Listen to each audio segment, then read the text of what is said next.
తిరుపతి జిల్లా గ్రంథాలయంలో వేసవి శిక్షణ శిబిరంలో భాగంగా 40 రోజుల పాటు విద్యార్థులకు కళాకారులకు తన అనుభవంతో సంగీతం నాటక రంగాలపై శిక్షణనిచ్చిన కళాకారులు సోము ఉమాపతిని జిల్లా గ్రంథాలయ కమిటీ ఘనంగా సత్కరించి మొమెంటోను బహూకరించింది. ఈ సందర్భంగా రాయలసీమ రంగస్థల చైర్మన్ గుండాల గోపీనాథ్ రెడ్డి ఆధ్వర్యంలో సోమవారం స్థానిక త్యాగరాజ మండపం వద్ద కళాకారులు సోము ఉమాపతిని ఘనంగా సత్కరించారు. తమ కళాకారుడు సోము ఉమాపతి సంగీతం నాటక రంగంపై విద్యార్థులకు శిక్షణనివ్వడం సంతోషించదగ్గ విషయమని హర్షం వ్యక్తం చేశారు.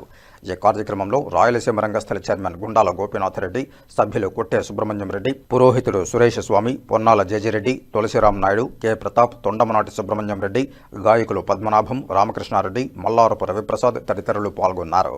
మన రాష్ట్ర ప్రభుత్వం జిల్లా గ్రంథాలయ సంస్థ ఆధ్వర్యంలో వేసవి విజ్ఞాన శిబిరాలు 45 రోజుల పాటు తిరుపతిలో పెట్టారు. దానిలో భాగంగా ప్రముఖ గాయకులు డాక్టర్ సోము ఉమాపతి గారు అక్కడ వేసవి విజ్ఞాన శిబిరంలో పిల్లలకు పాటలు ఎలా పాడాలి, పాటల ఆవశ్యకత అనే దాని మీద పాటలు పాడి పిల్లలకి ఎంతో ఈ వేసవిలో ఎంతో ఆహ్లాదాన్ని పంచిపెట్టారు. దానిలో భాగంగానే జిల్లా గ్రంథాలయ సంస్థ తిరుపతి వారు డాక్టర్ సోము ఉమాపతి గారిని సర్టిఫికేట్ తో మెమెంటోతో సత్కరించారు. దాన్ని మేము మా కళాకారుడు డాక్టర్ సోము ఉమాపతి గారు, అందువల్ల మేము కళాకారులంతా ఆయనకి ఆంధ్రప్రదేశ్ ప్రభుత్వం జిల్లా గ్రంథాలయ సంస్థ వారు సన్మానించిన సందర్భంగా మేమంతా కలిసి ఈ రోజు ఆయన్ని ప్రత్యేకంగా అభినందించి శుభాకాంక్షలు తెలియజేశాము. మన సోము ఉమాపతి గారు ఎన్నో కచేరీలు అన్నమయ్య కళామందిరంలో గాని, అలాగే చిన్న చిన్న గుడులు పక్కన గుడుల్లో గాని, అలాగే ఎస్వి పూర్వం రిహాబిలేషన్ సెంటర్స్ లో అందరికీ మంచిగా పాటలు పాడి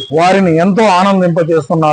అలాంటి మంచి గాయకులు సోము ఉమాపతి గారికి ఆంధ్రప్రదేశ్ ప్రభుత్వం గ్రంథాలయ సంస్థ ద్వారా సర్టిఫికేట్ ఇవ్వడం మాకంతా చాలా సంతోషంగా ఉంది. సోము ఉమాపతి గారికి ప్రత్యేక అభినందనలు, ధన్యవాదాలు. సంఘం అభివృద్ధికి అన్ని రకాల చదువులు అన్ని కావాలి కాబట్టి మన ఆంధ్రప్రదేశ్ తరఫున లైబ్రరీలు అన్ని ఉన్నాయి. తిరుపతిలో ఏ గ్రేడ్ లైబ్రరీ గ్రంథాలయం తరఫున మా 45 రోజులు వేసవి శిబిరాల కాలక్రమాన్ని బాగా జరిపేందుకు పిల్లలందరినీ రప్పించి వాళ్ళకి అన్ని రకాలుగా పాటలు, చదువులు, ఆ పాఠాలు అన్ని కూడా ఉద్బోధించారు. చాలా బాగా జరిగింది. అప్పుడు మేము పాల్గొన్నటువంటి మా పండితులందరికి కూడా వాళ్ళు సన్మానాలు చేశారు. ఆ సన్మానాలు చేసిన దానికి నేను కూడా అందుకొని కృతజ్ఞతలు తెలియబరుస్తున్నాను. నమస్తే. సెలవు. శ్రీ గుండాల గోపీనాథ్ రెడ్డి గారు ఆయన కళా పిపాసి, తర్వాత కళాకారులకు అందరికి కూడా ఆయన చక్కగా ప్రోత్సాహాలు ఇచ్చి జరుపుతున్నారు. కాబట్టి ఆ యొక్క చక్కని గుణం, మంచి గుణం చేత మళ్ళీ ఇక్కడ నాకు సన్మానం ఆయన ఏర్పాటు చేశారు. కళాకారులందరూ, స్నేహితులందరూ వచ్చారు. వారికి అందరికీ నా హృదయపూర్వక నమస్కారాలు తెలియపరుస్తున్నాను.